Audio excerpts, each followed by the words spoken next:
What's up, YouTube? It's me, Theunownknight here. Thank you so much to YangZings for letting me be on his channel again. You might remember me from the stupid train video that I made on his channel once. But today, I'm here to talk about YangZings, otherwise known as one of the few archetypes that I don't see a lot of people giving credit. This deck is really powerful, and I don't understand how people just shake it off like it's it's just terrible. Like, this deck can win against Necros, it can win against Shadalls, it can win against any deck, pretty much.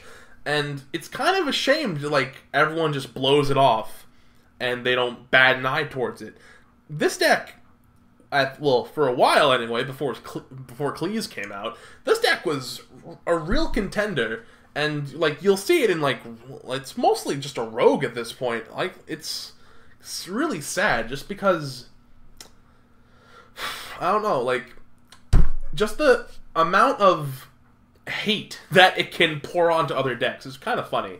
What with, you know, for example, Chao-Fang. Chao-Fang was one of the newest Synchro monsters, and it literally they're out to a bunch of decks. It's like, whatever attribute you use for it, your opponent can't activate monster effects with that attribute. So let's say I'm playing against Necros. I'll synchro summon it using Bixie. That means they can't use water monsters. Or I use Bayan, and then Cleese can't play. And then Suwani, Infernoids, Jiaotsu, fucking Shadalls. It's like, this deck has a lot of functionability in this format, and it's a shame that not a lot of people give it credit. But today I'm here to give it some love and give a deck profile on it. So I'm sure all of you know what this deck does. Pretty much, you want your monsters to be destroyed, because when you destroy them, they get more. So the whole deck is just special summon, special summon, special summon. And it's all synchros. Everyone's favorite special summoning method. So let's get started on this deck profile. First off, we have the 3 Suwani, 3 Bayan, and 3 Bixie, the key monsters of this deck. Suwani, if you don't know, when you synchro summon a monster with it, it gains 500 attack points. Bayan makes it so it can't be destroyed by battle, and Bixie says it can't be, it's unaffected by trap cards. Which, these are like the main ones you want. Then, of course, we have the 2 Chao-Wen, just because, you know, Jiaotsu is, I'd say, the better tuner, but Chao-Wen, or Chi-Wen, does come in handy a lot.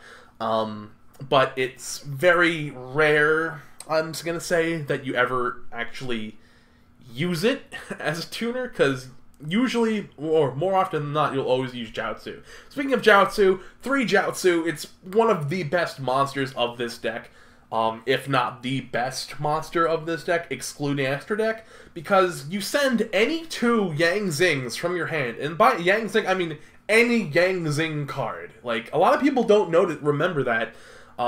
It's any YangZing monster, or any YangZing cards. You can send 2 monsters, a monster and a trap card, a monster and a spell card. It's like, whatever you want to send. And that's really, really good. Because when you do that, you special summon 2 YangZing monsters. So usually, you'll summon a Bayan and Bixie, and then you'll make Yaizi, and then Yaizi already can't be targeted by your opponent's card effects, is unaffected by traps, and can't be destroyed by battle. Okay, like, that's super fair. But Jiaotsu is one of the best tuners of this deck, if not the best. Then we play 1 Taotai, just because you do sometimes need it. You rarely do. Like, really, I've mostly used it as, like, a beat stick. But it does come in handy when you, like, need to make, like, a quick level 7, like, Black Rose to, like, blow up the field and just get rid of problem cards. Like, I remember I was playing against Spirit Beasts, and he had D-Fisher on the field with, like, a bunch of shit, and I was like, I ain't dealing with this. So I Taotied with Jiaotsu, made Black Rose, blew up the field, and actually won that duel, which is really something, actually. But Taotai, it's very clutch. It's a very clutch card that comes in handy a lot. But, you know, you only need 1 of it. I'm also playing Zephyr, one of the Zephyr cards that was released for the YangZings. Don't get me wrong, the Zephyr, I hate the Zephyr archetype. Like, in my opinion, it's like one of the worst archetypes that Konami's ever made. But very few Zephyr cards are actually good. Like, for example, the Zephyr YangZings are very good for the archetype. Just because Zephyr has 2600 defense. Okay, so it's a wall if you need it to be. Also, the other Zephyr monster, which I forget what it's called. I can just look it up right now.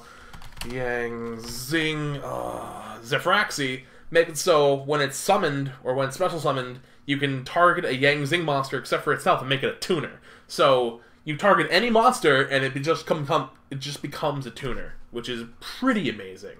But this card's really good just because when it gets sent from the field, or, well, when it's destroyed by battle or card effect, while it's in your monster zone, you add a Zephyr spell and trap card. So by the time you actually use this card, you'll have a bunch of, YangZings in your grave, so you get a free path, which is amazing. So definitely this card is a really good card. Not a lot of people play it. I can understand why. It's not for everyone, but it's still a good card just to play, just to test it, and it does work a lot. Then we have 2 Max C, 2 Valor. Hand traps, taking that Max C challenge is the realest. And then Valor just helps you out as either, like, this card comes in handy because it's also a tuner. Everyone usually forgets it's a tuner just because everyone uses it for the negate effect. So Valor is a very good card, both for the negating and the tuner ability of it. Then for the spells, you don't really use a lot. You play 1 Raigeki, a Book of Moon, 2 Dark Holes because you don't give a fuck about your monsters, because destroying is your fun. 2 Supply Squad, the only deck that really plays this card, or actually needs to play this card. You could play not Maxi, I'm stupid. Upstart Hoban, just because, and yes, I call it that, instead of Supply Squad, because Supply Squad is a very card, just because I don't know how to explain it. Like, it's very gimmicky because you only draw a card when one of your monsters is destroyed. So Supply Squad, it's very like whichever you want. I'm actually debating on taking them out and putting in 3 upstarts just because that does come in a bit more handy than Supply Squad does, but even still, it's still a fun card to play in this deck. But that's about it for Supply Squad. Then 3 Path. Oh my god, this card's amazing. When this card first came out in Duelist Alliance, I was like, the fuck, man? Because, like, at the time I was a Shadal player, and Shadals really didn't have that, like, oomph that they... Well, they had oomph, don't get me wrong. Shadals were, like, the best deck of the form. No, actually, no. Burning Abyss was. I'm stupid. But when the cards were first getting released, and I saw Path, and it was like, target 3 YangZings to your monsters in your graveyard, shuffle them back, and then draw 2 cards, I was like, the fuck, man? That's fucking stupid. But this card is so much fun whenever you play it, because, like, for example, these cards in your opening hand with Jiaozu and 2 monsters that you don't need, you can just Jiaozu, summon it, send the 2, get Bayan Bixie, Synchro Summon, Path, all 3 of them back. That's fucking retarded. Just how powerful this card can be. Then we have 3 Creation, of course, the best card, or best trap card of sorts, of this deck, just because just every time a monster gets destroyed, you summon another one. Okay. 3, that'd be crazy. 2 lose a turn. This card, because Skill Drain, like, this card is good, but it's only good if you have it in your opening hand, because otherwise, like, what can you possibly do with it? Because you special summon a shit ton of this in this deck, and you can only activate it if you don't have a special summon on your a special summoned monster on your field. Sorry, I can't talk today, but it's good only in that regard, or like if you somehow haven't special summoned, which I don't know how you could, but still lose a turn is a good card for this deck, just because it helps out, you know, stopping your opponent from doing stuff to you. Then we have 2 Jar of Avarice, because recycling is key in this deck. Like, this deck has, if anything, one downside, which is once all your monsters are in your grave and you can't special summon anymore, you lose. So that's how a lot of people beat this deck, is just complete beatdown, getting rid of all your monsters until you just can't special summon anymore. So Jar of Avarice is a must of this deck, just because shuffle back 5 monsters and or other combination of cards, and then draw another card, and just getting the cards back in your deck is very key. 1 skill drain, because negating effects is fun. Torrential, because fuck your monsters, you don't care. A bottomless, because fuck your opponent's monsters, you don't care. A warning to stop the Denko, and other such things. Ring of Destruction, because why not? Onto the extra, we have 2 Baxia. Funnily enough, I've played this deck for about 2 months now. Literally. And I've only summoned this card once. Baxia's time has... It's like, no one really plays it. I mean, don't get me wrong. The fact that you can shuffle back cards equal to the amount of attributes you use is amazing.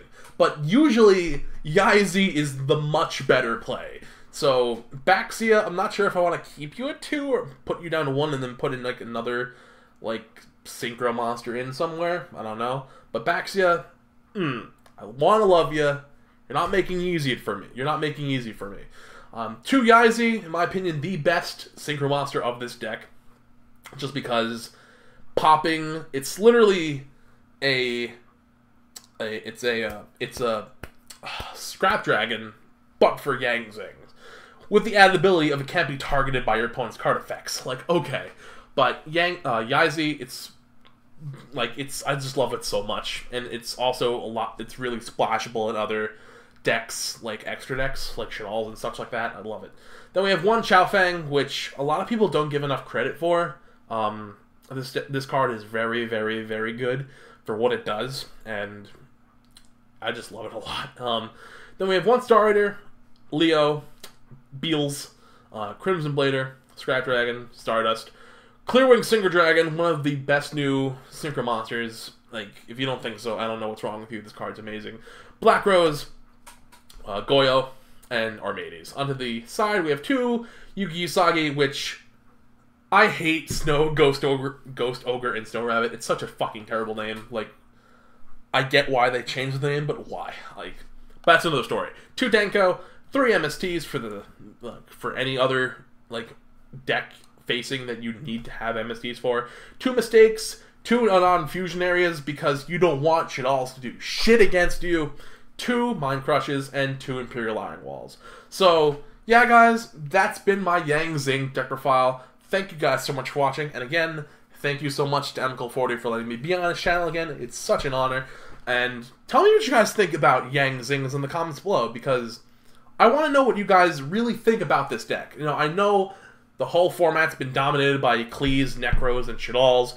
Mostly Necros and Klees, and on the slight uprising since they became obscure for some reason, Burning Abyss. But this deck is very fun. I honestly don't know why not a lot of people play it. I mean, I can understand why not a lot of people play it, but it's still a really good deck for like this format in general. It has a really good like atmosphere, if anything, around it. Just how well it can play against other decks. It has so many good matchups. But I want to know what you guys think about this deck. I would love to hear what you guys want to talk about. Whatever. I don't know. I'm running out of things to say. So yeah, that's all the time I got for now. Thank you guys so much for watching. And as always, this has been the Theunownknight, signing off. Later, guys.